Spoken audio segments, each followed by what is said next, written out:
Bhuvanagiri Lok Sabha BRS అభ్యర్థి క్యామ మల్లేష్ గారు ఉన్నారు నాతో పాటు. ఎట్లా ఉందన్న ప్రచారం? పబ్లిక్లో తిరుగుతుంటే ఎట్లాంటి రెస్పాన్స్ ఉంది? ప్రధాన పార్టీలు కూడా వాళ్ళు తిరుగుతున్నారు. బూరా నర్సయ్య కూడా తిరుగుతున్నాడు, చామల కిరణ్ కుమార్ రెడ్డి తిరుగుతున్నారు. ఏమంటారు పబ్లిక్ అసలు? అంటే వాళ్ళు ప్రధాన పార్టీలు అయితే మేము చిన్న పార్టీ అనుకుంటున్నావా? ఓకే, ఇది కూడా జాతీయ పార్టీ, కానీ ఎట్లాంటి రెస్పాన్స్ ఉంది? ఏముంది, బీజేపీది ఏమీ లేదు. రాముని గురించి చెప్పుకొని కాలం గడుపుతారు. రాముడు మోడీ అంటారు, మోడీ నాయకుడు, నాయకుని పేరు చెప్పుకుంటారు. రాముడు ఇవాళ పుట్టింది కాదు, త్రేతాయుగంలో పుట్టిరు. బీజేపీ నిన్న 40 ఏళ్ల క్రితం పుట్టింది. ఈ రాష్ట్రంలో ఉన్న, ఈ దేశంలో ఉన్న ప్రజలు సర్వ మతాలు, సర్వ కులాలు అందరూ ఉన్నారు. సెక్యులర్ దేశం. హిందువులు రాముని మొక్కుతూ ఉంటారు. వీళ్ళు వచ్చి కొత్తగా నేర్పింది ఏముంది? అయోధ్యలో రామ మందిరం గురించి చెప్తున్నావు. కేసీఆర్ గారు మన కూతవేడు దూరంలో ప్రపంచంలో ఈ కలియుగంలో లేని కట్టడం కృష్ణశీలతోటి కట్టిండు. గుడి మోడీ తప్ప వాళ్ళకు ఇంకొక ఆలోచన లేదు. కాంగ్రెస్ వాళ్ళు సర్వ అబద్ధాలు చెప్పి అధికారంలోకి వచ్చారు. ఇచ్చిన హామీ ఒకటి కూడా అమలు చేయడం లేదు. ప్రజలు కర్రగాల్చి వాత పెట్టడానికి సిద్ధంగా ఉన్నారు.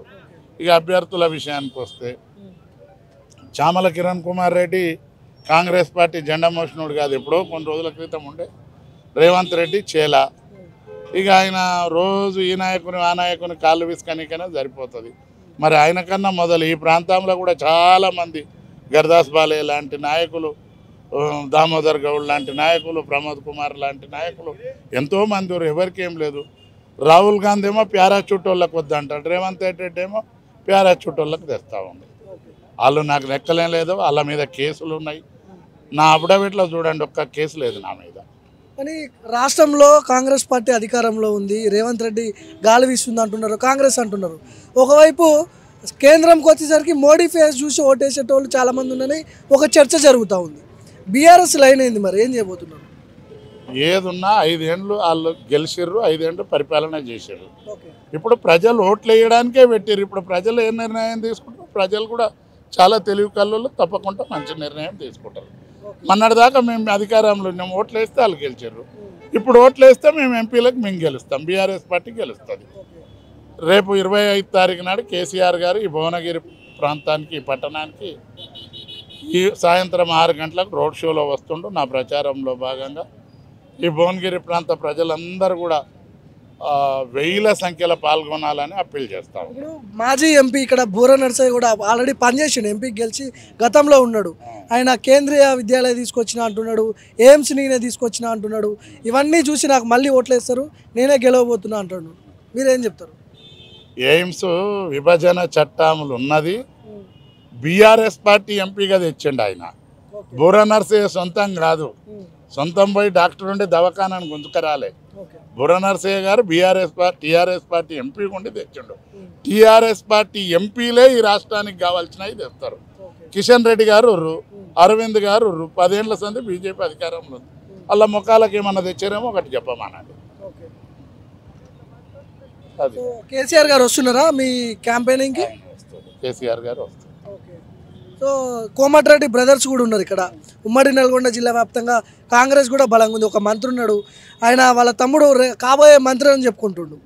సో ఎట్లా వీళ్ళందరి మధ్యలో క్యామ్ మల్లేష్ గారు ఎట్లా బయటపడతారు? మరి నాకు కూడా జగదీష్ రెడ్డి గారు 10 ఏళ్ళు మంత్రి చేసిన పెద్ద మనిషి. కోమటిరెడ్డి బ్రదర్స్ అన్న తమ్మునికి ఇస్తే మరి కాంగ్రెస్ వాళ్ళంతా బానిసలు అయ్యిందో ఒకసారి కష్టపడ్డ కార్యకర్తలు తెలుసుకోవాలి. ఓకే, అంటే ఇక్కడ కేసీఆర్ని చూసి ఓటేయాలా, క్యామ మల్లేష్ని చూసి ఓటేయాలా? కేసీఆర్ గారి నాయకత్వం, కేసీఆర్ గారితో పాటు ఈ పార్లమెంట్ అభ్యర్థిగా ఈ ముగ్గుట్ల నేనా సమర్థుని వాళ్ళ చూసేయాలి. బీఆర్ఎస్ పార్టీ నాది, నేను వ్యక్తిగా నేను నిలబడ్డాను. ఇప్పుడు మీకు పోటీ ఏ పార్టీకి పోటీ ఉండొచ్చు? మీకు పోటీ ఎవరు ఇక్కడ భువనగిరిలో? ఎవరికి ఉండొచ్చు? ఉంటే మరి ఇద్దట్లో ఎవరో సెకండ్ స్థానం కొరకు కొట్లాడాలి. ఇట్లా ఎవరికి ఒకరికి సెకండ్. సో మీరు గెలవబోతున్నారు? తప్పకుండా నేను గెలుస్తాను. ఎంత మెజార్టీతో గెలవబోతున్నారు? కానీ వీళ్ళందరూ గత ప్రభుత్వంలో మీరు 10 ఏళ్ళ అధికారంలో ఉన్నారు, అవినీతి చేసిర్రు అంటున్నారు, ఇవన్నీ ప్రచారం చేస్తున్నారు పబ్లిక్లో. ఎట్లా బ్రదర్? నా వ్యక్తిగతంగా నేనేమన్నా ఆవగింజంత నా మీద మచ్చ ఉంటే అంబేద్కర్ గారి ముంగట ముక్కు నాలకు రాస్తా. వాళ్ళ చరిత్ర నన్ను తీస్తే వస్తుంది వాళ్ళు జాగ్రత్త. ఏం చేస్తారు సార్ మీరు గెలిస్తే? ఒకవేళ భువనగిరి ప్రజలు మిమ్మల్ని గెలిపిస్తే మీరు ఏం చేస్తారు? టెంపుల్ వరకు మెట్రో ట్రైన్ తెస్తా, ఎయిమ్స్కు కావాల్సిన ఇన్ఫ్రాస్ట్రక్చర్ అంతా తెస్తా, తుంగతుర్తి ప్రాంతంలో ఐటీ కారిడార్ తెస్తా. ఓకే. కాంగ్రెస్ పార్టీ వర్షన్ ఏంటంటే బీఆర్ఎస్లో గెలిచిన వాళ్ళందరూ బీజేపీ వర్షన్, బూర నరసయ్య గౌడ్ వర్షన్, బీఆర్ఎస్లో గెలిచిన వాళ్ళందరూ మళ్ళీ ఇటు కాంగ్రెస్ పార్టీలో పోతున్నారని చెప్తున్నారు. గెలిచిన తర్వాత ఉంటారా మరి మీరు కాంగ్రెస్లో పోతారా? అనడానికి బుద్ధాన్ని ఉండాలి. ఈ మున్సిపల్ ఎన్నికలలో వైస్ చైర్మన్ కొరకు కాంగ్రెస్ బీజేపీ ఒకటి అయ్యింది. ఈ భువనగిరి ప్రాంతంలో మాట్లాడడానికన్నా ఏమన్నా ఉండాలి. అబద్ధం ఆడితే అతికేటట్టు ఉండాలి. ఈ మున్సిపల్ వైస్ చైర్మన్ కొరకు కాంగ్రెస్ బీజేపీ ఒకటి అయ్యింది.